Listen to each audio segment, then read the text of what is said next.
कृष्णाय वासुदेवाय हरये परमात्मने प्रणतक्लेशनाशाय गोविंदाय नमो नमः। विष्णुपत्नी महामाये महापुरुषलक्षणे प्रिये थामे महाभागे लोकमातर नमोस्तुते।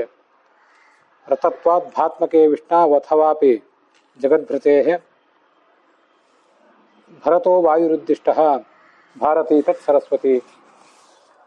उमा वैवाक् समुद्दिष्ट मनोरुद्र उदाहृतः तदेतन् मिथुनं ज्ञात्वा न दाम्पत्यात् विहीयते।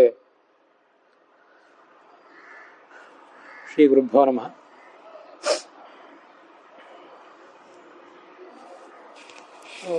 ವಿಷ್ಣುವಿನ ಪರಮ ಮಂಗಲ ಕ್ಷೇತ್ರ ನೈಮಿಷ ಕ್ಷೇತ್ರ ಅಂತ. ಅಲ್ಲಿ ಶೌನಕ ಮೊದಲಾದ ಋಷಿಗಳು ದೀರ್ಘಕಾಲದ ಯಜ್ಞ ಮಾಡಬೇಕು ಅಂತ ತೊಡಗಿದ್ರು.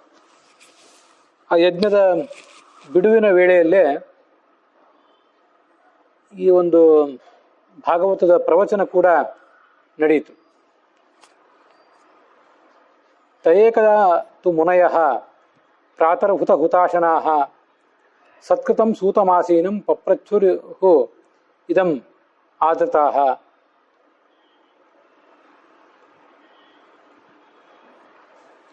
ಒಂದು ದಿವಸ ಪ್ರಾತಃ ಕಾಲ ಅಲ್ಲಿ ಅವರು ತಮ್ಮ ಆಹ್ನಿಕ ಎಲ್ಲ ಮುಗಿಸಿದ್ರು. ಋಷಿಗಳು ಅಗ್ನಿಯ ಆರಾಧನೆ ಮೊದಲಾದವುಗಳನ್ನು ಮುಗಿಸಿದ್ರು.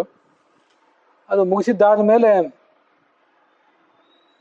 ಅಲ್ಲಿಗೆ ಸೂತ ಮೊದಲೇ ಬಂದಿದ್ದ ಅಥವಾ ಆವಾಗ ಬಂದ ಅಂತ ಬಂದಿದ್ದಂಥ ಸೂತನನ್ನು ಸತ್ಕರಿಸಿ ಅರ್ಘ್ಯಪಾದ್ಯಾದಿಗಳನ್ನು ಕೊಟ್ಟು ಆಸನದಲ್ಲಿ ಕೂಡಿಸಿ ಈ ಮುಂದಿನಂತೆ ಮಾತಾಡಿದರಂತೆ.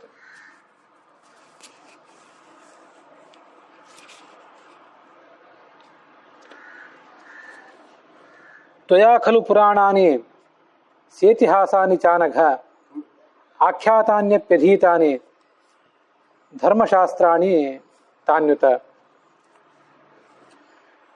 ಯಾನಿ ವೇದವಿದಾಂ ಶ್ರೇಷ್ಠಃ ಭಗವಾನ್ ಬಾದರಾಯಣಃ ಅನ್ಯೇ ಚ ಮುನಯಃ ಸರ್ವೇ ಪರಾವರ ವಿದೋ ವಿದುಃ ವೇತ್ತತ್ವಂ ಸೌಮ್ಯ ತತ್ ಸರ್ವಂ ತತ್ವತಸ್ತದನುಗ್ರಹಾತ್ ಬ್ರೂಯುಃ ಸ್ನಿಗ್ಧಸ್ಯ ಶಿಷ್ಯಸ್ಯ ಗುರವೋ ಗುಹ್ಯಮಪ್ಯುತ. ಋಷಿಗಳು ಆ ಸೂತರಿಗೆ ಈ ಮುಂದಿನಂತೆ ಮಾತಾಡಿದಂತೆ. ನೀವು ವೇದವ್ಯಾಸರ ಶಿಷ್ಯರು. ವೇದವ್ಯಾಸರು ಏನು ತಿಳಿದಿದ್ದಾರೋ, ಸರ್ವಜ್ಞರಾದಂಥ ವೇದವ್ಯಾಸರು ಏನು ತಿಳಿದಿದ್ದಾರೋ ಅದನ್ನು ಅವರ ಬಳಿ ಅಧ್ಯಯನ ಮಾಡಿದಂಥ ಉಳಿದ ಶಿಷ್ಯರು ಕೂಡ ತಿಳಿದಿದ್ದಾರೆ. ಸುಮಂತು, ಪೈಲ, ವೈಶಂಪಾಯನ, ಜೈಮಿನಿ ಮೊದಲಾದ ಶಿಷ್ಯರು ಅವರು ಎಲ್ಲ ವೇದವ್ಯಾಸರ ಮೂಲಕ ಅದನ್ನು ಅಧ್ಯಯನ ಮಾಡಿದರು. ನೀವು ನಿಮಗೆ ಉಚಿತವಾದ ಎಲ್ಲ ಶಾಸ್ತ್ರಗಳನ್ನು ಕೂಡ ಅವರಿಂದ ಅಧ್ಯಯನ ಮಾಡಿದ್ದೀರಿ. ವೇದವ್ಯಾಸರ ಅನುಗ್ರಹದಿಂದ ನೀವು ಇದನ್ನೆಲ್ಲ ತಿಳಿದವರು.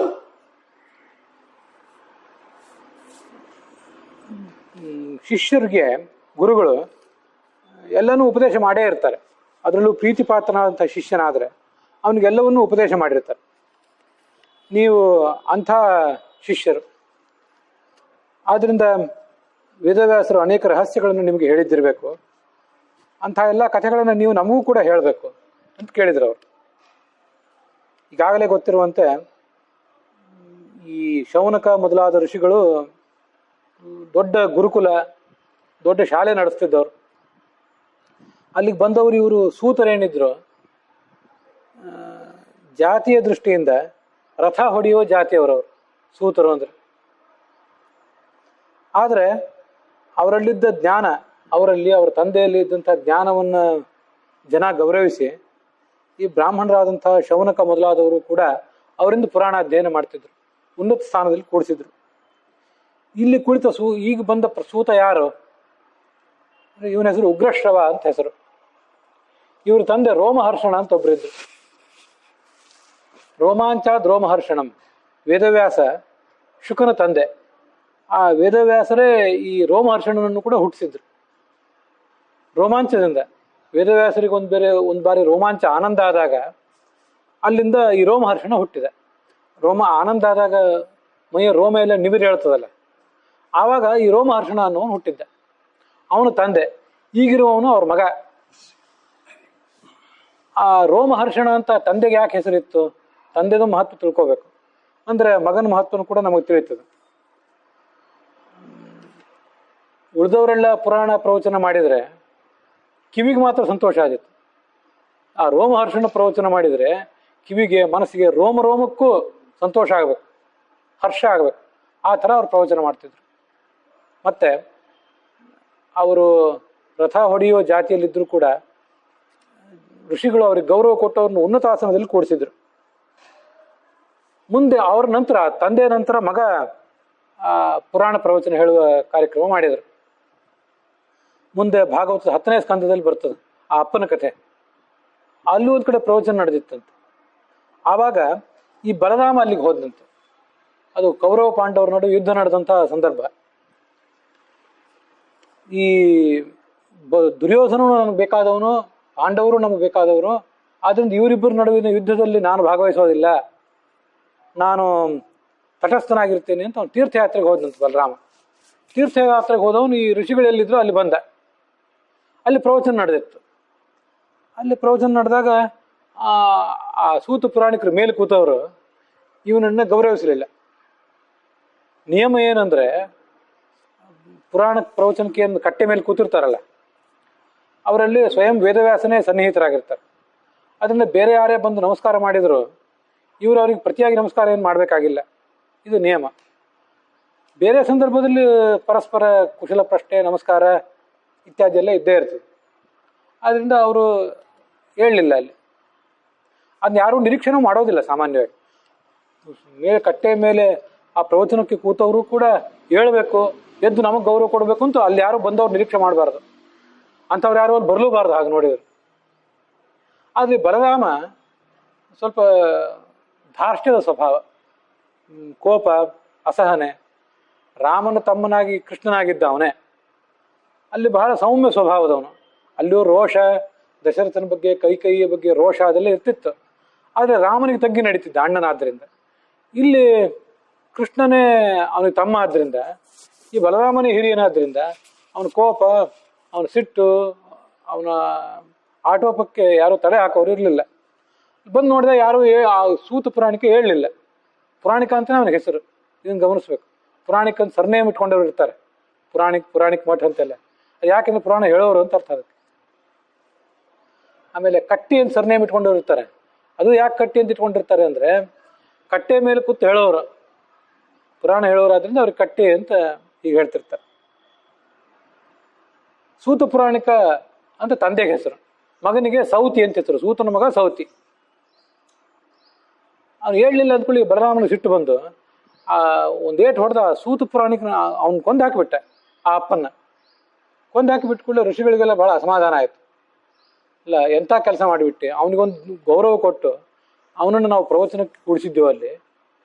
ಈಗ ನೀನು ಬಂದು ಅವನನ್ನು ಕೊಂದು ಹಾಕಿದೆಯಲ್ಲ, ತಪ್ಪು ಮಾಡಿದೆ ನೀನು ಕ್ಷತ್ರಿಯ ಆದ್ರೆ ಏನಂತೆ, ಕೃಷ್ಣನ ಅಣ್ಣ ಆದ್ರೆ ಏನಂತೆ, ನೀನು ಪ್ರಾಯಶ್ಚಿತ್ತ ಮಾಡ್ಕೋಬೇಕು ಅಂದ್ರೆ ಆ ಋಷಿಗಳು. ಅವನವನು ಒಪ್ಕೊಂಡ. ಏನು ಪ್ರಾಯಶ್ಚಿತ್ತ ಮಾಡಬೇಕು ಅಂದರೆ, ತೀರ್ಥಯಾತ್ರೆ ಮಾಡು, ಇನ್ನಷ್ಟು ಮುಂದುವರ್ಸು ತೀರ್ಥಯಾತ್ರೆ, ಈ ಋಷಿಗಳಿಗೆ ಉಪಟಳ ಕೊಡುವ ರಾಕ್ಷಸರನ್ನೆಲ್ಲ ಸದೆ ಬಡಿ ಅಂತೆಲ್ಲ ಹೇಳಿದರು. ಆ ಪ್ರಕಾರ ಅವ್ನು ಮಾಡಿದ ಅಂತ ಮುಂದಲ್ಲಿ ಕಥಾ ಬರ್ತದೆ. ಜ್ಞಾನ ಮುಖ್ಯ, ಜಾತಿ ಮುಖ್ಯ ಅಲ್ಲ. ಬ್ರಾಹ್ಮಣರು ಗುರುಕುಲಗಳನ್ನ, ವಿದ್ಯಾಪೀಠಗಳನ್ನು ನಡೆಸ್ತಾ ಇದ್ದವರು. ಅವರು ಬ್ರಾಹ್ಮಣರಿಂದಲೂ ಅಧ್ಯಯನ ಮಾಡ್ತಿದ್ರು. ಪ್ರಸಂಗ ಬಂದ ಕ್ಷತ್ರಿಯರಿಂದಲೂ ಅಧ್ಯಯನ ಮಾಡ್ತಿದ್ರು. ಪ್ರವಾಹಲ, ಜೈಮಿಣಿ ಮೊದಲಾದ ಹೆಸರುಗಳು ಉಪನಿಷತ್ತುಗಳಲ್ಲಿ ಬರ್ತವೆ. ಅವರಿಂದ ಅಧ್ಯಯನ ಮಾಡ್ತಿದ್ರು. ಅವತ್ತು ಹಿಂದೆ ಹೇಳಿದ್ದೆ ಭಗವದ್ಗೀತಾದಲ್ಲಿ. ಮತ್ತು ಪ್ರಸಂಗ ಬಂದರೆ ವೈಶ್ಯರಿಂದಲೂ ಅಧ್ಯಯನ ಮಾಡ್ತಿದ್ರು. ವ್ಯಾಪಾರಿ ಜನಾಂಗ ಏನಿರ್ತದೆ ಅವರಿಂದಲೂ ಅಧ್ಯಯನ ಮಾಡ್ತಿದ್ರು. ತುಲಾಧಾರ ಅಂತ ಒಬ್ಬ ವೈಶ್ಯ ಮಹಾಭಾರತದಲ್ಲಿ ಬರ್ತದೆ. ತುಲಾ ಅಂದರೆ ತಕ್ಕಡಿ. ಆ ತಕ್ಕಡಿಯನ್ನೇ ನಂಬಿ ಬದುಕೋನು ಅವನು. ಅವನಿಂದ ಒಬ್ಬ ಬ್ರಾಹ್ಮಣ ಉಪದೇಶ ಪಡ್ಕೊಂಡದ್ದು ಅಲ್ಲಿ ಮಹಾಭಾರತದಲ್ಲಿ ಬರ್ತದೆ. ಬ್ರಾಹ್ಮಣ, ಕ್ಷತ್ರಿಯ, ವೈಶ್ಯ, ಶೂದ್ರ, ಆಮೇಲೆ ಬರೋನು ಶೂದ್ರ. ಈ ಕ್ಷತ್ರಿಯ ಮತ್ತು ವೈಶ್ಯ, ಈ ವೈಶ್ಯ ಆದಮೇಲೆ ಪ್ರಾಯ ಅಥವಾ ವೈಶ್ಯನಿಗಿಂತ ಮೊದಲು ಈ ಸೂತ ಅನ್ನುವ ಜಾತಿ, ರಥ ಹೊಡೆಯುವವ್ರ ಜಾತಿ. ಆದರೂ ಇದಕ್ಕೆ ಅವರು ಗೌರವ ಕೊಟ್ಟಿದ್ರು. ಜ್ಞಾನಕ್ಕೆ ಮುಖ್ಯ. ಅವರು ವೇದವ್ಯಾಸರು ತಮ್ಮ ರೋಮಾಂಚನದಿಂದ ಇವ್ರನ್ನ ಹುಟ್ಟಿಸಿದ್ರಲ್ಲ, ಸತಸ್ಮೈ ಜ್ಞಾನಮಖಿಲಂ ದದೋ ದ್ವೈಪಾಯನ ಪ್ರಭು, ಎಲ್ಲ ಜ್ಞಾನ ಕೊಟ್ಟಿದ್ರಂತವ್ರು ವೇದವ್ಯಾಸರು ತಮ್ಮ ಮಗನಿಗೆ. ತಮ್ಮ ಭಾರತ ಪುರಾಣಾನ ಮಹಾರಾಮಾಯಣಸ್ಯ ಚ ಪಂಚರಾತ್ರಸ್ಯ ಕೃಷ್ಣ ಕೃತ್ಸಸ್ಯ ಪ್ರವೃತ್ತಿಯರ್ಥಂ ಅಥಾದಿಶತ್. ವೇದವ್ಯಾಸರು ತಮ್ಮ ಮಗ ಶುಕಾಚಾರ್ಯನಿಗೆ ಭಾಗವತ ಹೇಳು ಅಂತ ಹೇಳಿದರು, ನಾರದನಿಗೆ ಮಹಾಭಾರತ ಹೇಳು ಅಂತ ಹೇಳಿದರು. ಈ ರೋಮಹರ್ಷಣ ಇವನು ಒಬ್ಬ ಮಗನೇ, ಇವನಿಗೆ ಈ ಭಾರತ, ಪುರಾಣ, ಪಂಚರಾತ್ರ ಇತ್ಯಾದಿಗಳೆಲ್ಲ ನೀನು ಜಗತ್ತಿಗೆ ಉಪದೇಶ ಮಾಡಬೇಕು ಅಂತ ಹೇಳಿದರು. ಮಹಾರಾಮಾಯಣ ಅಂತ ಇಂದು ವಾಲ್ಮೀಕಿ ರಾಮಾಯಣಕ್ಕಿಂತ ಮುಂಚೆ ಇನ್ನೊಂದಿತ್ತು, ಉಪದೇಶ ಮಾಡಿದರು. ತಮಾವಿಶತ್ ಕಾಮದೇವ ಕೃಷ್ಣ ಸೇವಾ ಸಮುತ್ಸುಕ. ಅವನೊಳಗೆ ಈ ಮನ್ಮಥ ಇದ್ದ. ನಾವು ಹೋಳಿ ಹುಣ್ಣಿಮೆ ದಿವಸ ದಹನ ಮಾಡ್ತೀವಲ್ಲ, ಆ ಮನ್ಮಥ ಈ ರೋಮಹರ್ಷಣನೊಳಗೆ ಇದ್ದಂತೆ ಒಂದು ಸನ್ನಿಧಾನ. ರೋಮಹರ್ಷಣಕ್ಕಿಂತ ಕಾಮ ದೊಡ್ಡ ದೇವತೆ. ಇದು ನಾವ್ಯಾಕೆ ತಿಳ್ಕೊಬೇಕಂದ್ರೆ, ಕಾಮ ಮನ್ಮಥ ಸುಮ್ಮನೆ ನಮ್ಮ ಮನಸ್ಸಿನಲ್ಲಿ ಕಾಮದ ಭಾವನೆಯನ್ನು ಹುಟ್ಟಾಕಿ ನಮಗೆ ಕಷ್ಟ ಕೊಡುವವನು ಅಂತ ಮಾತ್ರ ಅಲ್ಲ. ರೋಮಹರ್ಷಣನಿಂದ ಇಂಥದ್ದೊಂದು ಕೆಲಸ ಆಗಬೇಕಾದ್ರೆ ವೇದವ್ಯಾಸರ ಮಗನಾಗಿ ಜನಿಸಿ ವೇದವ್ಯಾಸರಿಂದ ಉಪದೇಶ ಪಡೆದದ್ದೊಂದು, ಮತ್ತು ಆ ಒಳಗೆ ಕಾಮದೇವ ನಿಂತ್ಕೊಂಡು ಅದನ್ನೆಲ್ಲ ನಡೆಸಿದ್ದೊಂದು. ದೇವತೆಗಳು ಇಂಥ ಕೆಲಸ ಎಲ್ಲ ಮಾಡ್ತಿರ್ತಾರೆ. ಇದು ಅಪ್ಪನ ಕೆಲಸ. ಅಪ್ಪ ತೀರ್ಕೊಂಡ್ಮೇಲೆ ಋಷಿಗಳೆಲ್ಲ ಅವನಿಗೆ ಶಿಕ್ಷೆ ಕೊಟ್ಟರು ಬಲರಾಮನಿಗೆ. ಅದಾದ್ಮೇಲೆ ಸೂತನ ಮಗ ಸೌತಿ, ಇವನ ಹೆಸರು ಉಗ್ರಶ್ರವಾಹ ಅಂತ. ಅವನ ಶ್ರವ ಅವನ ಪುರಾಣದ ಶ್ರವಣ ಮಾಡಿದರೆ ಅದು ಉಗ್ರ, ಅದು ಪಾಪಗಳಿಗೆಲ್ಲ ಭಾರಿ ಉಗ್ರ. ಅವನ ಹತ್ರ ಪುರಾಣ ಪ್ರವಚನ ಕೇಳಿದ ಮಾತ್ರದಿಂದ ಪಾಪ ಎಲ್ಲ ಹೊರಟು ಹೋಗ್ತಾವೆ. ಅದಕ್ಕೆ ಅವನು ಉಗ್ರಶ್ರವ ಅಂತ ಹೇಳ್ತಿದ್ರು. ಅವನೇ ಈಗಿರುವವನು. ಭಾಗವತದಲ್ಲಿ ಒಂದು ಕಥಾ ಬರ್ತದೆ, ಅದು ಅಪ್ಪನ ಕಥಾ. ಅದು ಅವನು ತೀರ್ಕೊಂಡಿದ್ದಾನೆ. ಈಗ ಅಲ್ಲಿ ನಡೆದದ್ದನ್ನು ಇನ್ನೊಬ್ಬ ಹೇಳ್ತಿದ್ದಾನಲ್ಲ, ಅವನು ಮಗ, ಹಿಂದೆ ತೀರ್ಕೊಂಡವನು ಅಪ್ಪ.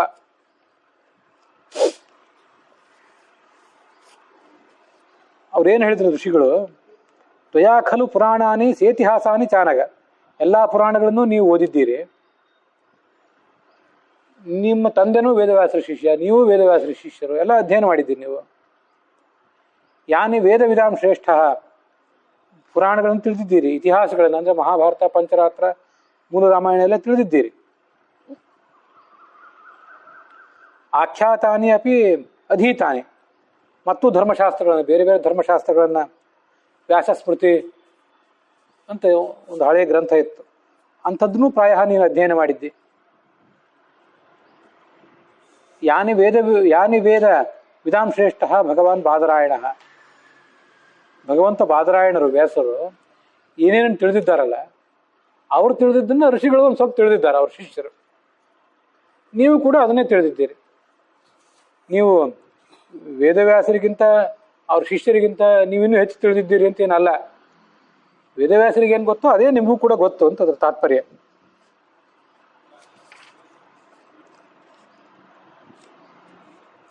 ನಮಗಲ್ಲಿ ಒಂದು ಪ್ರಶ್ನೆ ಬರ್ತದೆ ಕೆಲವು ಸರಿ.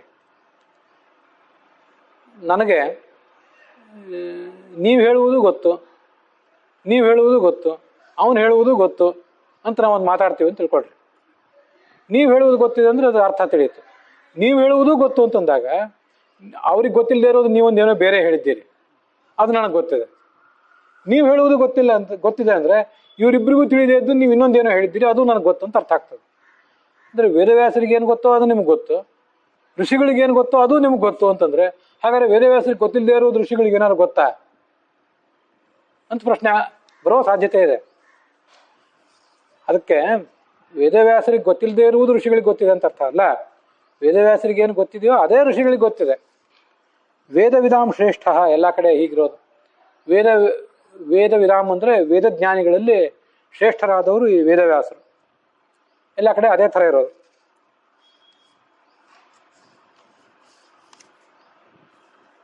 ಅದಕ್ಕೆ ಸ್ವಲ್ಪ ವ್ಯತ್ಯಾಸ ಏನು ಮಾಡ್ಕೋಬೇಕು ವ್ಯಾಖ್ಯಾನಗಳ ಪ್ರಕಾರ ಅಂದರೆ, ವಿಧಾಂ ಶ್ರೇಷ್ಠ, ವಿಧಾಂ ಅಂದರೆ ಜ್ಞಾನಿಗಳಲ್ಲಿ ಶ್ರೇಷ್ಠರಾದ ಬಾದರಾಯಣರು.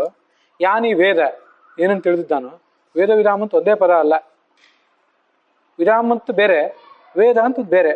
ಇವೆಲ್ಲ ಪ್ರಾಚೀನ ವ್ಯಾಖ್ಯಾನಗಳು. ಅನಂತ ತೀರ್ಥೀಯ ಮತ್ತು ಯಾದವೇಂದ್ರಿಯ ಅಂತ ಬೇರೆ ಬೇರೆ ವ್ಯಾಖ್ಯಾನಗಳು. ಆ ಪ್ರಕಾರ ಅವ್ರು ಹೀಗೆ ಅದನ್ನು ಬಿಡಿಸಿಕೊಟ್ಟಿದ್ದಾರೆ. ಮಧ್ವಾಚಾರ್ಯ ಹೇಳ್ತಾರೆ, ಯಾನೇ ಭಗವಜ್ಞಾತಾನಿ ಅನ್ಯೈರಪಿ ಋಷಿಭಿ ಜ್ಞಾಯಂತೆ ತಾನಿ ವೇತ್ತ. ಭಗವಂತನಿಗೆ ಗೊತ್ತಿರುವುದನ್ನೇ ಉಳಿದ ಋಷಿಗಳು ತಿಳ್ಕೊಂಡಿರೋದು, ಅದು ಎಲ್ಲ ಅಲ್ಲ, ಸ್ವಲ್ಪ.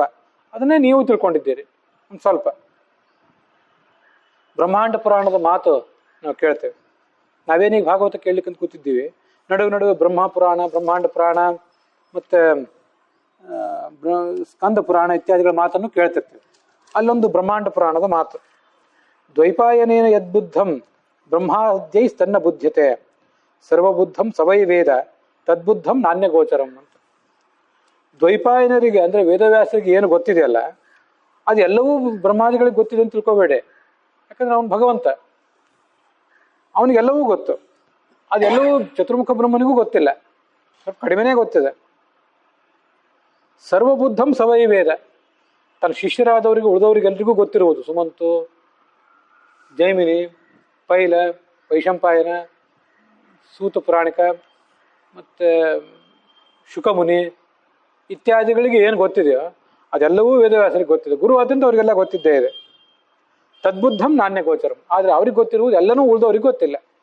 ಇದು ನಾವು ತಿಳ್ಕೊಳ್ಬೇಕಾದದ್ದು. ಬಾದರಾಯಣ ಅಂತ ಶಬ್ದ ಇದೆ, ಮತ್ತು ಸೂತ ಅಂತ ಒಂದು ಶಬ್ದ ಇದೆ, ವ್ಯಾಸ ಅಂತ ಒಂದು ಶಬ್ದ ಇದೆ. ಶಬ್ದದ್ದು ಒಂದು ಸ್ವಲ್ಪ ಪರಿಚಯ ಮಾಡ್ಕೋಬೇಕು. ಸುಮ್ಮನೆ ಬೇಕಾಬಿಟ್ಟು ಈ ಶಬ್ದಗಳಲ್ಲ ಅಂತ. ವ್ಯಾಸ ಅಂತ ಶಬ್ದ ಹೆಚ್ಚು ಪರಿಚಿತ. ಕೃಷ್ಣ ಅಂತನೂ ಅವನು ಕರೀತಾರೆ ವೇದವ್ಯಾಸರಿಗೆ. ಆವತ್ತನ್ನು ಹೇಳಿದ್ದೆ, ಆಗಿನ ಕಾಲದಲ್ಲಿ ಇಬ್ಬರು ಕೃಷ್ಣರಿದ್ರು. ಒಬ್ಬ ಯಾದವ ಕೃಷ್ಣ, ಯದುವಂಶದಲ್ಲಿ ಹುಟ್ಟಿದ ಕೃಷ್ಣ, ಈ ಪಾಂಡವರ ಸೋದರ ಮಾವನ ಮಗ. ಇನ್ನೊಬ್ಬ ವಾಸಿಷ್ಠ ಕೃಷ್ಣ. ಈ ವೇದವ್ಯಾಸರನ್ನು ವಾಸಿಷ್ಠ ಕೃಷ್ಣ ಅಂತ ಕರೀತಾರೆ. ವಸಿಷ್ಠ ಋಷಿ, ಬ್ರಹ್ಮನ ಮಗ ವಸಿಷ್ಠ, ವಸಿಷ್ಠನ ಮಗ ಶಕ್ತಿ, ಶಕ್ತಿಯ ಮಗ ಪರಾಶರ, ಪರಾಶರನ ಮಗ ಈ ವೇದವ್ಯಾಸ. ಹೀಗೆ ವಸಿಷ್ಠನ ಗೋತ್ರದಲ್ಲಿ ಬಂದವರಾದ್ರಿಂದ ಅವರು ವಾಸಿಷ್ಠ ಕೃಷ್ಣ. ಯದುವಿನ ವಂಶದಲ್ಲಿ ಬಂದವನಾದ್ರಿಂದ ಇವನು ಯಾದವ ಕೃಷ್ಣ. ಇದು ಅವನು ಕೃಷ್ಣ ಅಂತಲೂ ಹೀಗೆ ಕರೀತಾರೆ. ವ್ಯಾಸ ಅಂತ ಒಂದು ಶಬ್ದ ಇದೆ. ಸಂಸ್ಕೃತದಲ್ಲಿ ವ್ಯಾಸ ಅಂದರೆ ವಿಭಾಗ ಮಾಡೋದು ಅಂತ. ನಮಗಿದು ಕನ್ನಡದವ್ರಿಗೆ ಗೊತ್ತಿದೆ. ಒಂದು ವೃತ್ತ ಇದ್ದರೆ ತ್ರಿಜ್ಯ ವ್ಯಾಸ ಅಂತಂತಾರೆ. ವ್ಯಾಸ ಅಂದರೆ ಅಡ್ಡ ವಿಭಾಗ ಮಾಡೋದು ಅಂತ ಅರ್ಥ. ತ್ರಿಜ್ಯ ಅಂದರೆ ನಡುವಿಂದ ಒಂದು ಸಣ್ಣ ವಿಭಾಗ. ವ್ಯಾಸ ಅಂದರೆ ವಿಭಾಗ ಅಂತ ಅರ್ಥ. ಆವಾಗ ಏನಾಗಿತ್ತಂದರೆ ವೇದಗಳೆಲ್ಲ ಕಲಬೆರಕೆ ಆಗಿ ಹೋಗಿದ್ದು. ಯಾರೂ ಅಧ್ಯಯನ ಮಾಡದಂತೆ, ಶಾಸ್ತ್ರ ಎಲ್ಲ ಯಾರೂ ಅಧ್ಯಯನ ಮಾಡದೆ ಹೋದರೆ ಯಾವುದು ಏನು ಮಾಡಬೇಕು, ಅದಕ್ಕೆ ಅರ್ಥ ಏನು, ಅದ್ರ ವಿಭಾಗ ಯಾವುದು ಏನು ಯಾರಿಗೂ ಗೊತ್ತಾಗೋದಿಲ್ಲ. ಇವರು ಬಂದು ಅದನ್ನೆಲ್ಲ ಸರಿಯಾಗಿ ವಿಭಾಗಿಸಿದರು. ಋಗ್ವೇದ, ಯಜುರ್ವೇದ, ಸಾಮವೇದ, ಅಥರ್ವವೇದ ಅಂತೆಲ್ಲ. ಆದ್ದರಿಂದ ಅವ್ರಿಗೆ ವ್ಯಾಸ ಅಂತ ಹೆಸರು ಬಂತು. ಆವಾಗ ಇಂಥ ಎಲ್ಲ ಗೊಂದಲ ಆದಾಗ ಒಬ್ರು ಯಾರು ಋಷಿಗಳು ಅಲ್ಲಿ ಬರ್ತಿರ್ತಾರೆ. ಬಂದು ಅದನ್ನು ಮತ್ತೆ ಕಲಬೆರಕೆ ಆಗಿದ್ದನ್ನೆಲ್ಲ ಸರಿ ಮಾಡ್ತಿರ್ತಾರೆ. ಈಗ 5000 ವರ್ಷದ ಹಿಂದೆ ವೇದವ್ಯಾಸನ, ಈ ಭಗವಾನ್ ವಿಷ್ಣುವೇ ವೇದವ್ಯಾಸನಾಗಿ ಜನಿಸಿದ್ದ. ಮುಂದೊಮ್ಮೆ ಈ ದ್ರೋಣಾಚಾರ್ಯರ ಮಗ ಅಶ್ವತ್ಥಾಮ, ಅವನು ಮಹಾಭಾರತ ಯುದ್ಧ ಮುಗಿದ ಮೇಲೂ ಸತ್ತಿಲ್ಲ. ಅವನು ಈ ವೇದವ್ಯಾಸರ ಮಾರ್ಗದರ್ಶನ ಪಡೆದು ಅವನು ವೇದ ವಿಭಾಗ ಮಾಡ್ತಾನೆ. ಮತ್ತೆ ಅಂಥ ಗೊಂದಲ, ಈ ಕಲಬೆರಕೆ ಅದೆಲ್ಲ ಕಾಲಕ್ರಮೇಣ ಆಗ್ತಿರ್ತದೆ. ಅದು ಮತ್ತೆ ಸರಿಪಡಿಸ್ತಾರೆ. ಮತ್ತೊಮ್ಮೆ ಹೀಗಾಗ್ತದೆ. ಇಂಥದ್ದೆಲ್ಲ ಕಾಲಕ್ಕೆ ನಡೆದನೇ ನಡೀತಿರ್ತದೆ, ಹೊಸದೇನಲ್ಲ. ಇದು ಕೃಷ್ಣ ಮತ್ತು ವ್ಯಾಸ. ದ್ವೈಪಾಯನ ಅಂತ ಕರೀತಾರೆ ಅವರನ್ನು. ಯಾಕೆಂದರೆ ಅದನ್ನು ಅವತ್ತು ಹೇಳಿದ್ದೆ. ದ್ವೀಪ ಅಂದರೆ ಯಮುನಾ ನದಿಯ ದ್ವೀಪ. ಯಮುನಾ ನದಿಯ ದ್ವೀಪದಲ್ಲಿ ಸತ್ಯವತಿ ಮತ್ತು ಪರಾಶರ ಇವರಿಬ್ಬರು ಮಗನಾಗಿ ಜನಿಸಿದವರು. ದ್ವೀಪದಲ್ಲಿ ಹುಟ್ಟಿದವರಾದ್ರಿಂದ ಅವ್ರಿಗೆ ದ್ವೈಪಾಯನ ಅಂತ ಹೆಸರು. ಇನ್ನೊಂದಿದೆ ಇಲ್ಲಿ ಬಾದರಾಯಣ ಅಂತ, ಅದನ್ನು ನೋಡಬೇಕು. ಬಾದರಾಯಣ ಅನ್ನೋ ಶಬ್ದಕ್ಕೆ ಎರಡು ಅರ್ಥ. ಬದರಿ ಖಂಡ ಮಂಡಿತೆ ಅಂತ ಮುಂದೊಂದು ಕಡೆ ಇಲ್ಲೇ ಭಾಗವತದಲ್ಲಿ ಬರ್ತದೆ. ಬದರಿ ಕ್ಷೇತ್ರ ಏನಿದೆಯಲ್ಲ, ಇವತ್ತಿನ ಉತ್ತರಾಂಚಲ ರಾಜ್ಯ ಇದೆಯಲ್ಲ, ಅಲ್ಲಿ ಬದ್ರಿನಾಥ, ಕೇದಾರನಾಥ, ಗಂಗೋತ್ರಿ, ಯಮುನೋತ್ರಿ ಅಂತ 4 ಧಾಮ ಪ್ರಸಿದ್ಧವಾಗಿವೆ ಅಲ್ಲ, ಅಲ್ಲಿ ಬದರಿ ಕ್ಷೇತ್ರ. ಆ ಬದರಿ ಕ್ಷೇತ್ರದಲ್ಲಿ ಬದರಿ ಗಿಡಗಳು ಬಹಳ ಇವೆ. ಅದೇನು ಬದರಿ ಗಿಡ ಅಂದರೆ ಬೋರೆ ಗಿಡ ಅಂತ ಅದನ್ನು ವ್ಯಾಖ್ಯಾನ ಮಾಡ್ತಾರೆ. ಅದೇನು ಅಂತ ನಾನು ಬಹಳ ನೋಡಿದ್ರು ನನಗೂ ಏನು ಸಮಾಧಾನ ಆಗಲಿಲ್ಲ. ಅಂತೂ ಬೋರೆ ಗಿಡ ಅಂತ ಯಾವುದೊಂದು ಗಿಡ. ನಾವೇನು ಬಾರಿ ಹಣ್ಣು ತಿಂತೀವಲ್ಲ, ಅದು ಇರ್ಲಿಕ್ಕಿಲ್ಲ, ಬೇರೆ ಏನಾದರೂ ಇದ್ದಿರಬೇಕು, ಏನು ಗೊತ್ತಿಲ್ಲ. ಅಂತೂ ಬದರಿ ಗಿಡ ಅಂದರೆ ಆ ಗಿಡಗಳು. ಆ ಗಿಡಗಳು ಹೆಚ್ಚು ಎಲ್ಲಿ ಬೆಳೀತಾ ಇತ್ತು ಆ ಒಂದು ಪ್ರದೇಶದಲ್ಲಿ ಇವರಿದ್ದರು. ಈ ಚೆರ್ರಿ ಹಣ್ಣು ಅಂತೆಲ್ಲ ಅಂತೀವಲ್ಲ, ಅಂಥದ್ದು ಇದ್ದಿರಬೇಕು ಅಂತ ಯಾರೋ ಒಬ್ರು ವ್ಯಾಖ್ಯಾನಕಾರ ಬರೀತಾರೆ. ಕೆಂಪು ಹಣ್ಣು ಬರ್ತದಲ್ಲ, ಬೇರೆ ಬೇರೆ ಚೆರ್ರಿ, ಬೆರ್ರಿ, ಒಂದು ಪ್ರಭೇದ ಏನೋ ಅಂತ ಹೇಳ್ತಾರೆ ಇಲ್ಲಿ. ಹೀಗೆ ಆ ವೃಕ್ಷಗಳು ಬೆಳೆಯುವ ಪ್ರದೇಶದಲ್ಲಿ ಇದ್ದವರು. ಮುಂದೆ ಬಾದರಾಯಣ ಅಂತ ಅನ್ನೋದಕ್ಕೆ ಮತ್ತೊಂದು ಅರ್ಥ ವಿಜಯಧ್ವನಿ ಸ್ವಾಮಿಗಳು ಹೇಳ್ತಾರೆ. ಬಾದರಾಯಣ ಅಂದ್ರು ವಾದರಾಯಣ ಅಂದ್ರು ಒಂದೇ. ವಾದ ಅಂದರೆ ಶಾಸ್ತ್ರಾರ್ಥ ವಿಚಾರ, ಗುರುಗಳು ಶಿಷ್ಯರು ಪಂಡಿತರು ನಡುವೆ ಏನು ಸೇರಿ ವಾದ ಮಾಡ್ತಿರ್ತಾರೆ, ಚರ್ಚೆ ಮಾಡ್ತಿರ್ತಾರೆ. ವಾದ ಅಂದ್ರೆ ಗದ್ದಲ ಕಲಹ ಅಲ್ಲ, ಹಾಗೇ ಆಗ್ಬೇಕಾಗಿಲ್ಲ. ವಾದ ಅಂದ್ರೆ ಚರ್ಚೆ. ಆ ವಾದದಲ್ಲಿ ವಾದ ಅಂದ್ರೆ ಹೀಗೆ ತತ್ವವಾದ ಚರ್ಚೆ. ಅದರಲ್ಲಿ ಅಂದ್ರೆ ರತರಾದವರು, ಆಸಕ್ತರಾದವರು. ರತಿ ಅಂದ್ರೆ ಆಸಕ್ತಿ. ಚರ್ಚೆಯಲ್ಲಿ ಆಸಕ್ತರಾದಂಥ, ತತ್ವಜ್ಞಾನದಲ್ಲಿ ಆಸಕ್ತರಾದಂಥ ಏನೇನು ಋಷಿಗಳಿದ್ದಾರಲ್ಲ, ಜ್ಞಾನಿಗಳೆಲ್ಲರೂ, ಅವರಿಗೆ ಇವರೇ ಆಶ್ರಯ. ಅಯನ ಅಂದ್ರೆ ಆಶ್ರಯ ಅಂತ ಅರ್ಥ. ಬಾದರಾಯಣ ಅಯನಃ ಬಾದರಾಯಣ, ಇದೇ ಬಾದರಾಯಣರನ್ನು ಹೇಳುವಂಥ ಶಬ್ದ. ವಾದರಾಯಣ ಮೂಲ ಶಬ್ದ ವಾದರಾಯಣ. ಏನು ವೇದವ್ಯಾಸರು ಮಹಾಭಾರತದಲ್ಲಿ ಬ್ರಹ್ಮಸೂತ್ರಗಳಲ್ಲಿ ಕೊಟ್ಟಿದ್ದಾರೆ ಅದನ್ನೇ ಓದಬೇಕು, ಉಳಿದವ್ರು ಬರೀಬೇಕಷ್ಟೆ. ವ್ಯಾಸೋಚ್ಛಿಷ್ಟಂ ಜಗತ್ ಸರ್ವಂ ಅಂತ ಅವತ್ತು ನೋಡಿದ್ದೇವೆ. ಅವ್ರೇನು ಬೇರೆ ಬೇರೆ ಗ್ರಂಥಗಳನ್ನ ರಚನೆ ಮಾಡಿದ್ರು, ಅದರ ಉಚ್ಚಿಷ್ಟ ಎಂಜಲನ್ನೇ, ಶೇಷವನ್ನೇ ಉಳಿದೆಲ್ಲ ಕವಿಗಳು ಜ್ಞಾನಿಗಳು ಹೇಳಬೇಕಷ್ಟೆ. ಅವ್ರು ಹೇಳದೇ ಇದ್ದೇನೂ ಇಲ್ಲ ಅಂತ ಹಿಂದೆ ಬಂದಿದ್ದು. ವಾದರಾಯಣ ಅಂತ ಆಗಬೇಕು. ಬಾದರಾಯಣ ಅಂತ ಹೇಗಾಯ್ತು ಹಾಗಾದ್ರೆ? ಬ ಹೇಗಾಯ್ತು ಅಂತ ಪ್ರಶ್ನೆ. ಸಂಸ್ಕೃತದಲ್ಲಿ ಅಲ್ಲಲ್ಲಿ ಕೆಲವು ಕಡೆ ವ ಮತ್ತು ಬ ಎರಡನ್ನೂ ಒಟ್ಟಿಗೆ ಹೇಳ್ತಿರ್ತಾರೆ. ಅದು ಇವತ್ತಿಗೂ ನಮ್ಗೆ ಕಂಡು ಬರ್ತದೆ. ನಾವು ಇಲ್ಲಿ ವೇದವ್ಯಾಸ ಅಂತೇವೆ, ಉತ್ತರ ಭಾರತದಲ್ಲಿ ಬ್ಯಾಸ್ ಅಂತಾರೆ, ಬ್ಯಾಸ್ ಅಂತಾರೆ, ವೇದ್ ಬ್ಯಾಸ್ ಅಂತಾರೆ. ವೇದ ಅನ್ನೋಲ್ಲೂ ವವನ್ನು ಅವ್ರು ಬ ಅಂತಾರೆ, ವೇದ್ ಬ್ಯಾಸ್ ಅಂತಾರೆ ಅವರು. ಆಮೇಲೆ ಆ ಬದರಿ ಕ್ಷೇತ್ರದಲ್ಲಿ, ಬದ್ರಿನಾರಾಯಣನ ಗುಡಿ ಎಲ್ಲ ದಾಟಿದ ಮೇಲೆ ಸ್ವಲ್ಪ ಮುಂದೆ ಅಲ್ಲೊಂದು ಗಣೇಶ ಗುಹಾ ಮತ್ತು ವ್ಯಾಸ ಗುಹಾ ಅಂತ ಎರಡು ಗುಹೆಗಳು. ಒಂದರಲ್ಲಿ ಗಣೇಶ ಇರ್ತಿದ್ದ, ಇನ್ನೊಂದರಲ್ಲಿ ವ್ಯಾಸ ಇರ್ತಿದ್ದ. ವ್ಯಾಸರು ಗಣೇಶನಿಗೆ ಹೇಳಿದ್ರು, ಅವ್ನು ಮಹಾಭಾರತ ಬರದ ಅಂತ ಕಥಾ. ನಡೆದದ್ದೋ ಬಿಟ್ಟದ್ದೋ ಅದು ವಿಷಯ ಬೇರೆ. ಅಂತೂ ಅಲ್ಲಿ ವ್ಯಾಸ ಗುಹಾ ಏನಿದೆ ಅದನ್ನ ಸ್ಥಳೀಯರು ಬ್ಯಾಸ್ ಗುಹಾ ಅಂತಾನೆ ಅಂತಾರೆ. ವಕಾರವನ್ನು ವ ಅನ್ನ ಅವರು ಬ ಆಗಿ ಹೇಳ್ತಿರ್ತಾರೆ. ಅದರಿಂದ ವಾದರಾಯಣ ಇದ್ದದ್ದು ಬಾದರಾಯಣ ಆಯ್ತು. ಇದು ಇನ್ನೊಂದು ಅರ್ಥ. ಹೀಗೆ ಕೃಷ್ಣ ಅಂದ್ರೆ ಆ ಶಬ್ದಕ್ಕೆ ಅರ್ಥ ನಾನು ಹೇಳಲಿಲ್ಲ. ಕೃಷ್ಣ ಅಂದ್ರೆ ಆಕರ್ಷಣೆ ಮಾಡುವವನು ಅಂತ ಅರ್ಥ. ಯತಃ ಕರ್ಷಸಿ ದೇವೇಶ ನಿಯಮ್ಯ ಸಕಲಂ ಜಗತ್ ಅಥೋ ವದಂತಿ ಮುನಯ ಕೃಷ್ಣಂ ತ್ವಂ ಬ್ರಹ್ಮವಾದಿನಃ ಅಂತ ಪುರಾಣದ ಮಾತು, ಗೀತಾ ಪ್ರಸ್ಥಾನದಲ್ಲಿ ಬಂದದ್ದು. ಕೃಷ್ಣ ಅಂದ್ರೆ ಕರ್ಷಣ, ಆಕರ್ಷಣೆ ಮಾಡೋದು ಅಂತ ಅರ್ಥ. ಇಡೀ ಜಗತ್ತನ್ನು ತನ್ನ ಕಡೆ ಇವನು ಸೆಳೆದಿಟ್ಕೊಂಡಿದ್ದಾನೆ, ಸೂಜಿಗಲ್ಲಿನಂತೆ ವ್ಯಕ್ತಿತ್ವ ಅವನು. ಅದಕ್ಕಾಗಿ ಭಗವಂತ ಕೃಷ್ಣ. ಹೀಗೆ ಕೃಷ್ಣ, ವ್ಯಾಸ, ದ್ವೈಪಾಯನ ಮತ್ತೆ ಅವನನ್ನು ಬಾದರಾಯಣ ಅಂತ ಕರೀತಾರೆ. ಪರಾಶರನ ಮಗನಾದ್ರಿಂದ ಪಾರಾಶರ್ಯ ಅಂತಲೂ ಹೇಳ್ತಿರ್ತಾರೆ. ಸತ್ಯವತಿ ನಂದನ ಅಂತಲೂ ಹೇಳ್ತಾರೆ ಕೆಲವೊಂದು ಬಾರಿ, ಸತ್ಯವತಿಯ ಮಗ ಆದ್ರಿಂದ. ಇದಿಷ್ಟು ಅವನ ಹೆಸರುಗಳ ಬಗ್ಗೆ ಚಿಂತನೆ. ಇಲ್ಲಿ ಸೂತ ಅಂತ ಬಂತಲ್ಲ, ಸೂತ ಅಂದ್ರೆ ನಮಗೆ ಗೊತ್ತಿರುವಂತೆ ಈ ರಥ ಹೊಡೆಯುವ ಜಾತಿ ಅಂದ್ರೆ ನಾವು ನೋಡಿದ್ವಿ. ಆದರೆ ಅಷ್ಟೇ ಸುಮ್ಮನೆ ಆ ಜಾತಿ ಬೇಸಿಕ್ ಅದು, ಅಲ್ಲಿಗೆ ನಿಲ್ಬಾರ್ದು ಮನುಷ್ಯ, ಅಲ್ಲಿಗೆ ನಿಂತು ಬಿಡೋದು ಕ್ಷುಲ್ಲಕತನ. ಏನು ಅರ್ಥ ಹೇಳ್ತಾರೆ ಸೂತ ಅನ್ನೋದಕ್ಕೆ ಅಂದರೆ, ನಮಗೆ ಸೂತ ಅನ್ನೋ ಶಬ್ದ ಕೇಳಿ ಗೊತ್ತಿದೆ ಬೇರೆ ಕಡೆ. ಎಲ್ಲಿ ಅಂದರೆ ಪ್ರಸೂತಿ ಅಂತ ಶಬ್ದ ಕೇಳಿದೇವಲ್ಲ. ಪ್ರಸೂತಿ ಅಂದರೆ ಡೆಲಿವರಿ ಅಂತ ಅರ್ಥ. ಪ್ರಸೂತಿ ಅಂದರೆ ಡೆಲಿವರಿ. ಸೂತ ಅಂದ್ರೂ ಡೆಲಿವರಿ ಮಾಡಿಸುವವನೇ, ಹಾಗೊಂದು ಅರ್ಥ ಭಾಗವತದ ವ್ಯಾಖ್ಯಾನಕಾರರೊಬ್ರು ಹೇಳ್ತಾರೆ. ಅವನ ಹೃದಯದಲ್ಲಿ ಆ ವೇದಾರ್ಥ ಎಲ್ಲ ತುಂಬಿರ್ತದೆ, ಶಾಸ್ತ್ರಾರ್ಥ ತುಂಬಿರ್ತದೆ. ಅವನವನು ಹೊರ ಹಾಕ್ತಾನೆ. ಅವರಿಗೆ ಸೂತ ಪುರಾಣಿಕ ಅಂತ ಕರೀತಾರೆ. ಒಳಗೆ ಇದ್ದದ್ದನ್ನು ಹೊರಗೆ ಹಾಕೋದು, ಇದು ಡೆಲಿವರಿ. ಇದು ಪ್ರಸೂತಿ, ನಮ್ಗೆ ಕೇಳಿ ಗೊತ್ತಿದೆ. ಆ ಪ್ರಸೂತಿಯನ್ನು ಮಾಡುವವನೇ ಪ್ರಸೂತ. ಅದರಿಂದ ಸೂತ ಅನ್ನೋದು ಕೇವಲ ಒಂದು ಜಾತಿಯನ್ನು ಹೇಳುವ ಶಬ್ದ ಅಂತ ಅಲ್ಲಿಗೆ ನಿಲ್ಬಾರ್ದು. ಈ ಪ್ರಸೂತ ಅಂತಂದ್ರೆ, ಪ್ರಸೂತ ಅಂದ್ರು ಸೂತ ಅಂದ್ರು ಹೆಚ್ಚು ಕಡಿಮೆ ಅರ್ಥ ಒಂದೇ. ಶೂ ಪ್ರೇರಣೆ, ಐಶ್ವರ್ಯ ಅಂತ ಧಾತು. ಅದಕ್ಕೆ ಇನ್ನೊಬ್ರು ಯಾರನ್ನು ಪ್ರೇರಿಸುವುದು, ಸಂಪತ್ತು ಅಂತ ಹೀಗೆಲ್ಲ ಅರ್ಥ. ಸೂತ ಅಂದ್ರೆ ಜ್ಞಾನ ಸಂಪತ್ತುಳ್ಳವನು, ಅದನ್ನು ನಮಗೂ ಕೊಡುವವನು, ಹೀಗೆಲ್ಲ ಅದಕ್ಕೆ ಅರ್ಥ. ಸಾರಥಿ ಅಂತ ಜಾತಿಗೆ ಸಂಬಂಧಪಟ್ಟ ಅರ್ಥ ಅಷ್ಟೇ. ಆದ್ರೆ ಇವನು ಜ್ಞಾನ ಕೊಡುವವನು, ಜ್ಞಾನ ಕೊಟ್ಟು ನಮ್ಮನ್ನೆಲ್ಲ ಪ್ರೇರಿಸುವವನು, ಬಡದೆಬ್ಬಿಸುವವನು.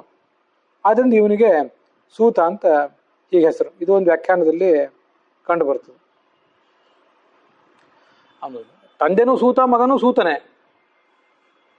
ಯಾಕಂದ್ರೆ ಇಬ್ಬರು ಕೂಡ ಜ್ಞಾನ ಕೊಡುವವರೇ, ಆದ್ದರಿಂದ ಇಬ್ರು ಸೂತ ಅಂತ ಹೇಳ್ತಾರೆ. ನಮಗಿದು ಹೀಗೆ ಅದರ ಅರ್ಥ ಗೊತ್ತಿರಬೇಕು. ಹೀಗೆ ಜ್ಞಾನಿಗಳಲ್ಲಿ ಶ್ರೇಷ್ಠರಾದ ವೇದವ್ಯಾಸ ಏನನ್ನು ತಿಳಿದಿದ್ದಾರೋ ಅದನ್ನೇ ಉಳಿದು ಮುನಿಗಳು ತಿಳಿದಿದ್ದಾರೆ. ಅವರೆಂಥವರು? ಪರಾಪರ ವಿಧ. ಪರ ಅಂದರೆ ಪರತತ್ವ ಭಗವಂತ, ಅಪರ ಅಂದರೆ ಈ ಜಗತ್ತು. ಅದ್ರ ಬಗ್ಗೆ ಎಲ್ಲ ಗೊತ್ತು ಋಷಿ ಮುನಿಗಳಿಗೆ. ಅವರಿಗೆಲ್ಲರಿಗೂ ವೇದವ್ಯಾಸರು ತಮ್ಮ ಶಿಷ್ಯರಾದ್ರಿಂದ ಪಾಠ ಮಾಡಿದ್ದಾರೆ, ನಿಮಗೂ ಪಾಠ ಮಾಡಿದ್ದಾರೆ. ವೇತ್ತತ್ವಂ ಸೌಮ್ಯ ತತ್ಸರ್ವಂ, ಸೌಮ್ಯ ಸಂಬೋಧನೆ, ಸೌಮ್ಯ ಸಾಧು ಸ್ವಭಾವದವನೇ ಸಂಬೋಧನೆ, ಅದೆಲ್ಲವೂ ನಿಮಗೆ ಗೊತ್ತಿದೆ. ತತ್ವತಃ ತದನುಗ್ರಹಾತ್, ವ್ಯಾಸರ ಅನುಗ್ರಹದಿಂದ ಅದೆಲ್ಲ ನೀವು ತಿಳಿದಿದ್ದೀರಿ. ಸುಮ್ಮನೆ ಕೆಲವು ಸರಿ ನಾವು ಯಾರ್ದೋ ಶಿಷ್ಯರು ಅಂತ ಹೇಳ್ಕೊಂಡು ತಿರುಗಾಡ್ತಿರ್ತೇವೆ. ಏನು ಭಾಳ ಪ್ರೀತಿಯಿಂದ ಗುರುಗಳು ನಮ್ಗೇನು ಪಾಠ ಹೇಳಿಕೊಟ್ಟಿರೋದಿಲ್ಲ. ಅಪ್ರಸಾದಾತ್ ಗುರುವ್ರ ವಿದ್ಯಾ ನ ಫಲಪ್ರದ ಅಂತ ಹೇಳ್ತಿರ್ತಾರೆ. ಗುರುವಾದವನು ಸಂತೋಷದಿಂದ ಮನಬಿಚ್ಚಿ ಹೇಳಿಕೊಡದೆ ಹೋದರೆ ಫಲಪ್ರದ ಆಗೋದಿಲ್ಲಂತೆ ವಿದ್ಯೆ. ನಿಮ್ಮದು ಹಾಗಲ್ಲ, ನೀವು ಆ ಗುರುಗಳಿಗೆ ಪ್ರೀತಿಯ ಶಿಷ್ಯರು. ಅವರು ಜಾತಿ ಭೇದ ಇತ್ಯಾದಿ ಏನೂ ಮಾಡದೆ ನಿಮಗೆ ಮಹಾಭಾರತ ಭಾಗವತ ಎಲ್ಲ ಹೇಳಿಕೊಟ್ಟಿದ್ದಾರೆ. ಆದ್ರಿಂದ ರಹಸ್ಯಗಳನ್ನು ನಿಮ್ಗೆ ಹೇಳಿರ್ಬೇಕು ಅವರು. ಮತ್ತೆ ನಿಮ್ಗೆ ಅಜ್ಜ ಬೇರೆ, ನಿಮ್ಮ ತಂದೆ ಸೂತ ಪುರಾಣಿಕರು, ರೋಮಹರ್ಷಣ, ಅವ್ರು ಹುಟ್ಟಿದ್ದು ಆ ವೇದವ್ಯಾಸರಿಂದಲೇ. ಆದ್ರಿಂದ ನೀವು ನಮಗೆ ಆ ಎಲ್ಲ ವಿಷಯಗಳನ್ನು ಹೇಳಬೇಕು. ತತ್ರ ತತ್ರ ಅಂಜಸಾಯುಷ್ಮನ್ ಭವತಾ ಯದ್ ವಿನಿಶ್ಚಿತಂ ಪುಂಸಾಂ ಏಕಾಂತತ ಶ್ರೇಯ ತನ್ನ ಶಂಸಿತುಮರ್ಹಸಿ. ನೀವು ನಮಗೆ ಇದೆಲ್ಲವನ್ನೂ ಹೇಳಬೇಕು. ಶಾಸ್ತ್ರಗಳು ಅನೇಕ ಇವೆ, ಅನೇಕ ಶಾಸ್ತ್ರಗಳಂತೂ ಇದ್ದೇ ಇವೆ ಎಲ್ಲ ಕಡೆ.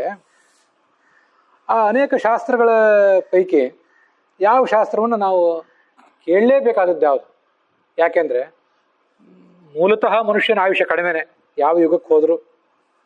ಅಲ್ಪಶ್ಚ ಕಾಲ ಬಹವಶ್ಚ ವಿದ್ಯಾರಾಶಿ ಬಹಳ ದೊಡ್ಡದಿದೆ. ನಮ್ಮ ಅಲ್ಪ ಆಯುಷ್ಯದಲ್ಲಿ ಅದನ್ನೆಲ್ಲ ಕಲಿಯೋದು ಹೇಗೆ? ಇದು ಪ್ರಶ್ನೆ. ಆದ್ದರಿಂದ ಏನು ಅಧ್ಯಯನ ಮಾಡಬೇಕು? ಮೋಕ್ಷ ಸಾಧನದಲ್ಲಿ ಅತ್ಯಂತ ಶ್ರೇಷ್ಠ ಯಾವುದು? ಅದನ್ನು ನಾವು ಅಧ್ಯಯನ ಮಾಡಬೇಕಾಗಿದೆ, ಹೇಳ್ರಿ.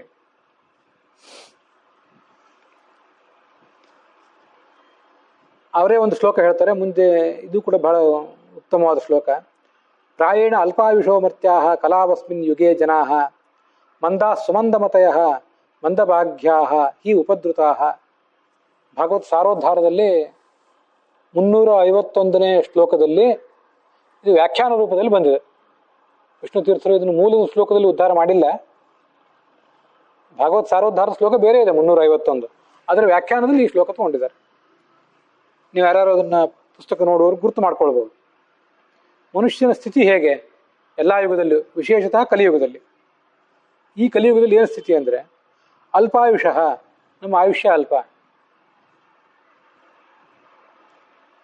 ಮತ್ತೆ ಮಂದಾಹ, ನಮ್ಗೆ ಆಲಸ್ಯ ಬೇರೆ, ಯಾವ ಕೆಲಸ ಮಾಡಲಿಕ್ಕೂ ಆಲಸ್ಯ.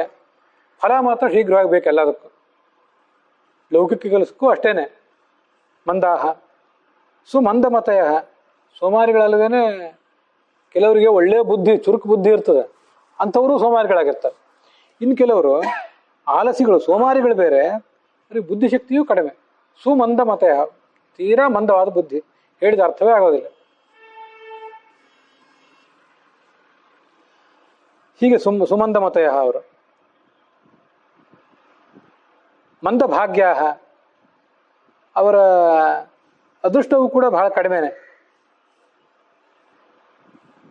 ಭಾಗ್ಯ ಅಂತ ಒಂದು ಬೇಕಲ್ಲ, ಹೇಳಲಿಕ್ಕೆ, ಕೇಳಲಿಕ್ಕೆ, ಭಗವಂತನ ಪೂಜಾ ಮಾಡಲಿಕ್ಕೆ ಎಲ್ಲದಕ್ಕೂ ಕೂಡ ಒಂದು ಅದೃಷ್ಟ ಬೇಕಲ್ಲ. ಭಾಗ್ಯ ಬಹಳ ಕಡಿಮೆ.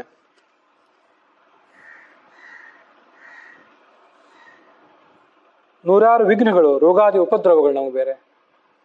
ಮಂದಭಾಗ್ಯ ಉಪದ್ರುತಾ, ರೋಗ, ಮಾನಸಿಕ ರೋಗ, ದೈಹಿಕ ರೋಗ, ಇವೇ ದೊಡ್ಡ ದೊಡ್ಡ ಉಪದ್ರವಗಳು.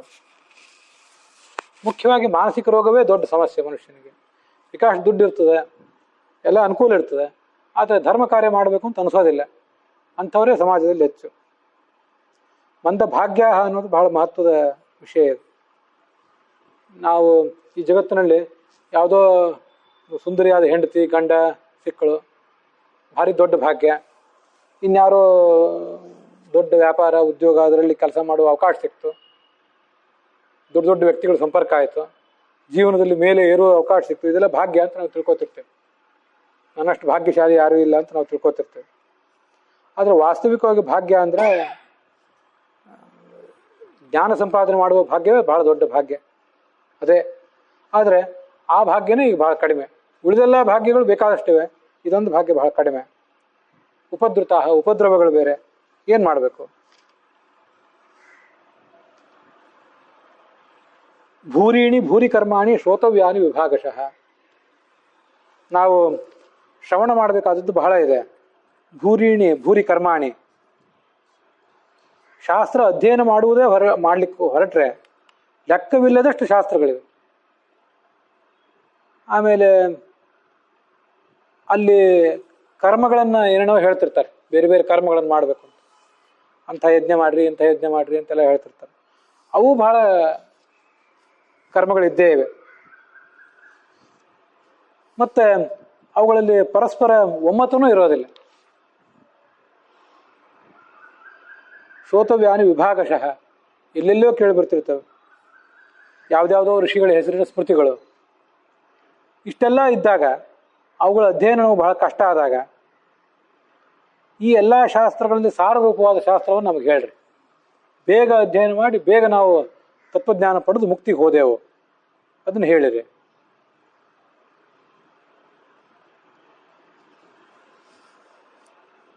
ಅತಃ ಸಾಧು ಸಂಬೋಧನೆ. ಈ ಋಷಿಗಳು ಆ ಸೂತ ಪುರಾಣಿಕರನ್ನು ಸಾಧುಗಳೇ ಅಂತ ಸಂಬೋಧನೆ ಮಾಡಿದರು. ನೀವು ಅಂತ ಮಹಾತ್ಮರು ಅಂತ ಅದಕ್ಕೆ ತಾತ್ಪರ್ಯ. ಎತ್ತ ಸಾರಂ ಸಮುದ್ಗೃಹ್ಯ ಮನೀಷಯ, ಬುದ್ಧಿಯಿಂದ, ನಮ್ಮ ಬುದ್ಧಿಶಕ್ತಿಯಿಂದ ಎಲ್ಲ ಶಾಸ್ತ್ರಗಳ ಸಾರ ಏನು ಅದನ್ನು ಎತ್ತಿ ತೆಗೆದು ಬ್ರೂಹಿ ಭದ್ರಾಯ ಭೂತಾನಾಂ ಏನ ಆತ್ಮ ಆಶು ಪ್ರಸೀದತಿ.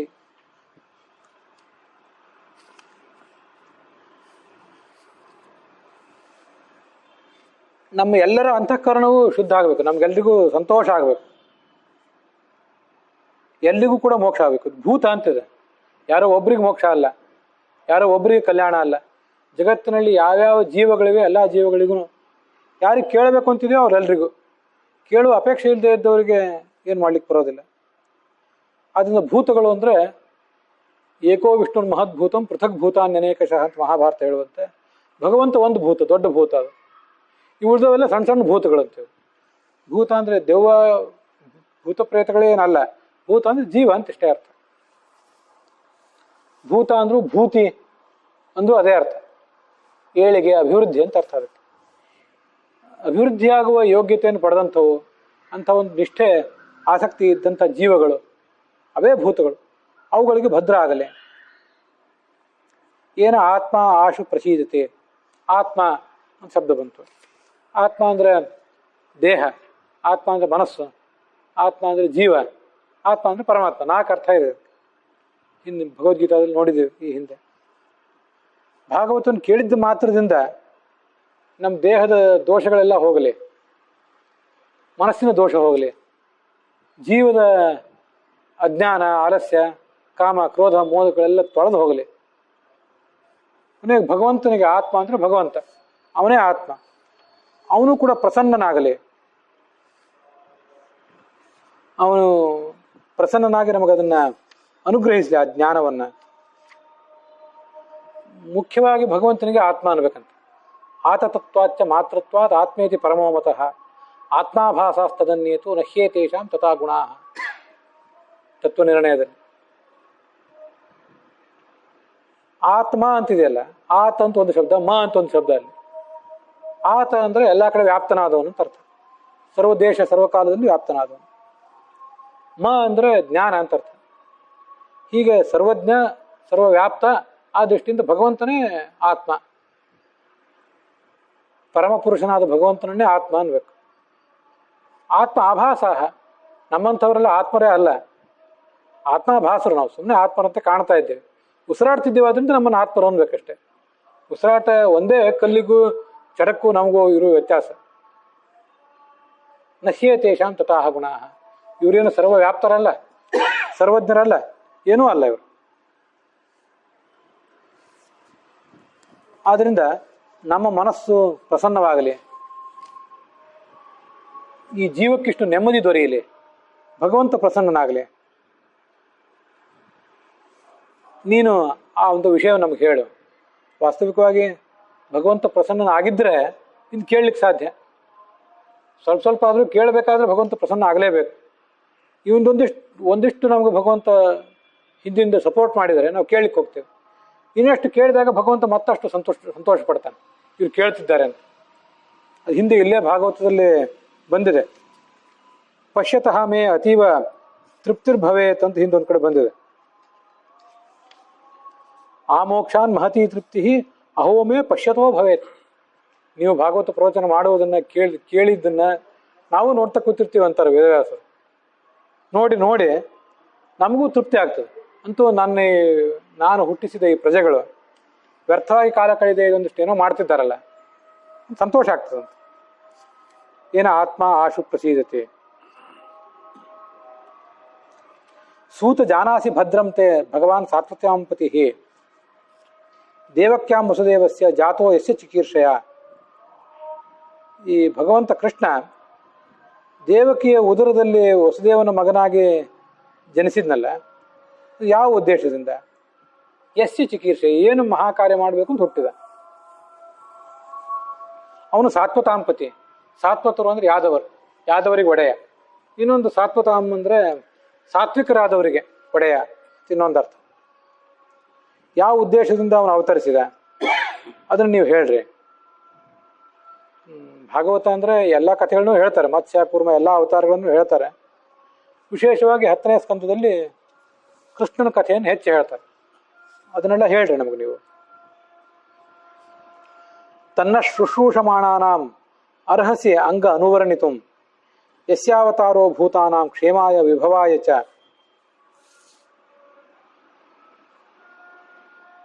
ನಾವಿವತ್ತು ಇದನ್ನು ಕೇಳಬೇಕು ಅಂತ ಬಯಸಿದ್ದೇವೆ, ನಿಮ್ಮ ಎದುರಿಗೆ ಕೂತಿದ್ದೇವೆ, ನೀವು ನಮ್ಗೆ ಹೇಳ್ರಿ. ಸೂತ ಜಾನಾಸಿ ಭದ್ರಂತೆ ಅಂತಂದಿದೆ ನೋಡಿ, ಅದನ್ನ ನಾನು ಹೇಳಲಿಕ್ಕೆ ಮರೆತೆ. ಶ್ಲೋಕದ ಅರ್ಥ ಹೇಳಿದ್ದೆ. ಸೂತರೇ ನಿಮ್ಗೆಲ್ಲವೂ ಗೊತ್ತಿದೆ, ಭದ್ರಂತೆ ನಿಮಗೊಂದಿಷ್ಟು ಒಳ್ಳೇದಾಗಲಿ ಹೇಳ್ರಿ ಅಂತ. ಋಷಿಗಳು ಆ ಸೂತರಿಗೆ ಭದ್ರಂತೆ ನಿಮಗೆ ಒಳ್ಳೇದಾಗಲಿ, ನಮಗೂ ಒಳ್ಳೇದಾಗಲಿ ಹೇಳ್ರಿ. ಭದ್ರ ಅಂದರೆ ಕಲ್ಯಾಣ, ಮಂಗಳ, ಇದೆಲ್ಲ ಅರ್ಥ ಅದಕ್ಕೆ. ಸಂಪತ್ತು, ಹೀಗೆ ನಮಗೂ ಒಳ್ಳೇದಾಗ್ತದೆ, ಹೇಳಿದಂಥ ನಿಮಗೂ ಒಳ್ಳೇದಾಗ್ತದೆ. ಪ್ರವಚನ ಮಾಡಿದವರು ಮತ್ತೆ ಕೇಳಿದವರು ಇಬ್ಬರಿಗೂ ಯಾವತ್ತೂ ಕೂಡ ಇದು ಮಂಗಳಕರವೇ. ಆದ್ದರಿಂದ ಭದ್ರಂತೆ ನಿಮಗೆ ಒಳ್ಳೇದಾಗಲಿ ಅಂತ ಅದರ ತಾತ್ಪರ್ಯ.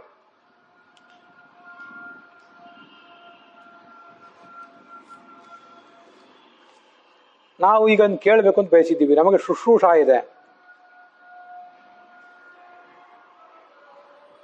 ಅರ್ಹಸಿ ಅಂಗ ಅನುವರ್ಣಿತಂ ಯಸ್ಯಾವತಾರ, ಯಾವ ಭಗವಂತ ಅವತಾರ ಮಾಡಿದ್ನಲ್ಲ ಅದು ಭೂತಾನಾಂ ಕ್ಷೇಮಾಯ, ಜಗತ್ತಿಗೆಲ್ಲ ಕ್ಷೇಮ ಮಾಡಬೇಕು ಅಂತಲೇ ಅವನು ಹೊರಟವನು.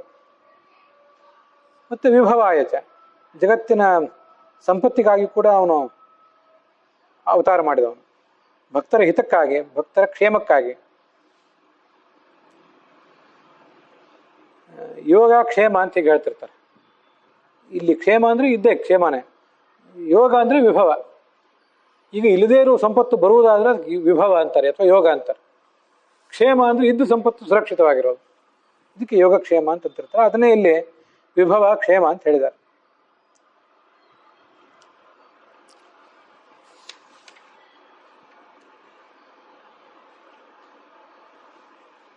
ಆಪನ್ನ ಸಂಸ್ಕೃತಿಂ ಘೋರಾಂ ಯನ್ನಾಮ ವಿವಶೋ ಗೃಣನ್ ತತಃ ಸದ್ಯೋ ವಿಮುಚ್ಯೇತ ಎಂ ಬಿಭೇತೆ ಸ್ವಯಂ ಭವಃ.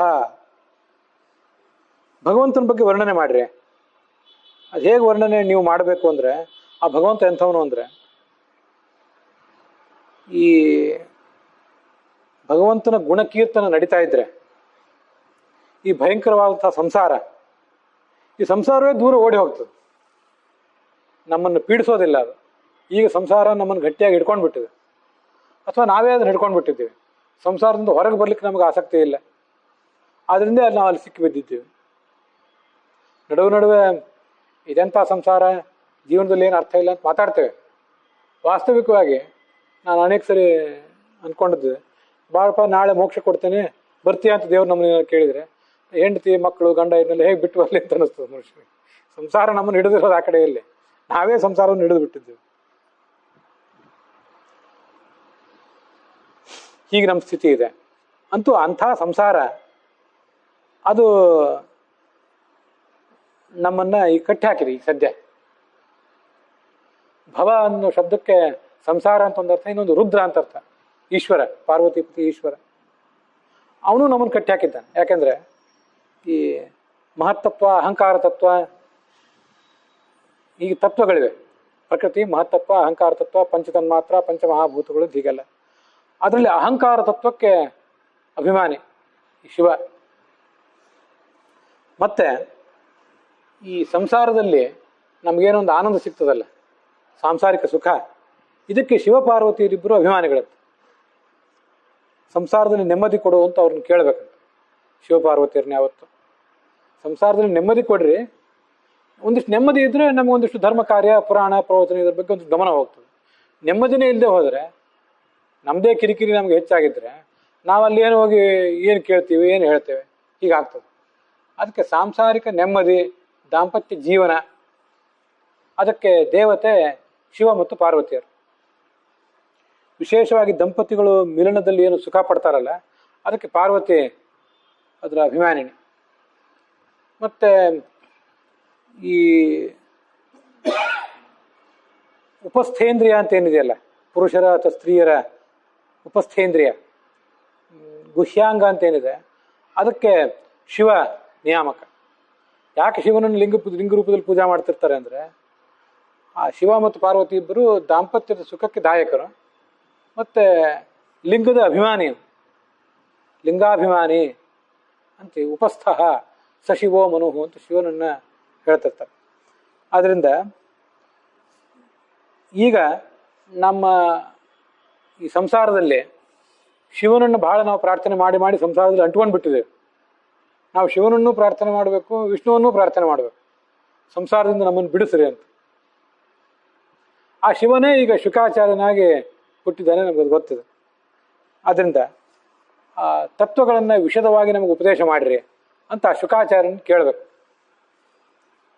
ನಮೋ ರುದ್ರಾಯ ಮಹತೆ ದೇವಾಯೋಗ್ರಾಯ ಮೀಡುಷೆ ಶಿವಾಯ ನ್ಯಸ್ತದಂಡಾಯ ಧೃತದಂಡಾಯ ಮನ್ಯವೇ ಅಂತ ಶಿವನ ಶ್ಲೋಕ ಮುಂದೆ ಬರೋದಿದೆ ಶ್ಲೋಕ.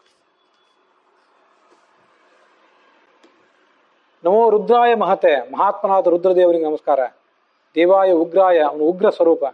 ಮೀಡುಷೆ, ನಮ್ಮೆಲ್ಲ ಅಪೇಕ್ಷೆಗಳನ್ನು ಈಡೇರಿಸ್ತಾನೆ. ಶಿವಾಯ, ಮಂಗಳ ಸ್ವರೂಪ. ನ್ಯಸ್ತದಂಡಾಯ, ತಪಸ್ಸಿನಲ್ಲಿ ಮಗ್ನನಾದವನಾದ್ರಿಂದ ದಂಡವನ್ನು ಕೆಳಗಿಟ್ಟಿರ್ತಾನೆ. ತನ್ನ ದಂಡಾಯುಧವನ್ನು ಯಾರ ಮೇಲೂ ಪ್ರಯೋಗ ಮಾಡೋದಿಲ್ಲ. ತಪಸ್ಸು ಮಾಡ್ತಾ ಇರುವಾಗ, ತಪಸ್ಸು ಮುಗಿದಾಗ ಜಗತ್ತಿನಲ್ಲಿ ಏನಾದರೂ ಅನ್ಯಾಯ ಅನಾಚಾರ ನಡೆದ್ರೆ ಮತ್ತೆ ದಂಡ ಕೈಯಲ್ಲಿ ಹಿಡಿತಾನೆ, ಎಲ್ಲರನ್ನೂ ಶಿಕ್ಷಿಸ್ತಾನೆ. ತಾರಕಾಸುರ ಮೊದಲಾದವ್ರು ಕೊಂದ. ಧೃತದಂಡಾಯ ಮನ್ಯವೇ, ಅವನು ಸಿಟ್ಟಿನ ಸ್ವರೂಪ. ಮೊನ್ನೆಯೊಂದು ಯಜ್ಞವೂ ಹೌದು, ಇಂಥ ಯಜ್ಞದ ಸ್ವರೂಪ ಅವನು. ಆದ್ರಿಂದ ಭವ ಅಂದರೆ ಸಂಸಾರವೂ ಹೌದು, ಶಿವನೂ ಹೌದು. ಶಿವನನ್ನು ಕೇಳಬೇಕು ನಾವು, ಹಾಗೆ ಭಗವಂತನನ್ನು ಕೇಳಬೇಕು. ಈ ಸಂಸಾರ ನಮ್ಮನ್ನು ಬಿಟ್ಟು ಹೋಗಲಿ ಅಂತ. ನೀವಿಬ್ಬರು ಒಲಿದ್ರೆ ಸಂಸಾರ ನಮ್ಮನ್ನು ಬಿಟ್ಟು ಹೋಗ್ತದೆ ಅಂತ ಕೇಳಬೇಕು. ತಥ ಸದ್ಯೋ ವಿಮುಚ್ಚೇತ, ಸಂಸಾರದಲ್ಲಿ ನಾವು ಇವತ್ತು ಇದ್ದೀವಿ. ಘೋರಾಂ ಸಂಸ್ಕೃತಿ, ಭಯಂಕರವಾದ ಸಂಸಾರದಲ್ಲಿ ನಾವು ಇದ್ಬಿಟ್ಟಿದ್ದೀವಿ. ಈ ಭಗವಂತನ ಸಂಕೀರ್ತನವನ್ನು ನಾವೇನಾದರೂ ಮಾಡಿದರೆ ಆವಾಗ ಈ ಆ ಸಂಕೀರ್ತನದ ಪರಿಣಾಮವಾಗಿ ನಮ್ಮ ಎಲ್ಲ ಪಾಪಗಳು ಕೂಡ ಹೊರಟು ಹೋಗ್ತವೆ, ವೈರಾಗ್ಯ ಬರ್ತದೆ ಮನುಷ್ಯನಿಗೆ. ಆವಾಗ ಈ ಸಂಸಾರ ನಮ್ಮನ್ನು ಬಿಟ್ಟು ದೂರ ಹೊಡಿ ಹೋಗ್ತದೆ ಅಂತ. ಅದ್ರ ಬಗ್ಗೆ ನೀವು ನಮ್ಗೆ ವರ್ಣನೆ ಮಾಡಿರಿ ಅಂತ ಅವ್ರು ಕೇಳ್ತಾ ಇದ್ದಾರೆ. ಮತ್ತೆ ಮುಂದೆ ಅವ್ರು ಮತ್ತೇನು ಪ್ರಾರ್ಥನೆ ಮಾಡಿದರು, ಮತ್ತೆ ಸೂತ ಪುರಾಣಿಕರು ಅದಕ್ಕೆ ಏನು ಉತ್ತರ ಕೊಟ್ಟರು ಅನ್ನೋದನ್ನೆಲ್ಲ ಮುಂದಿನ ಭಾಗದಲ್ಲಿ ನೋಡೋಣ.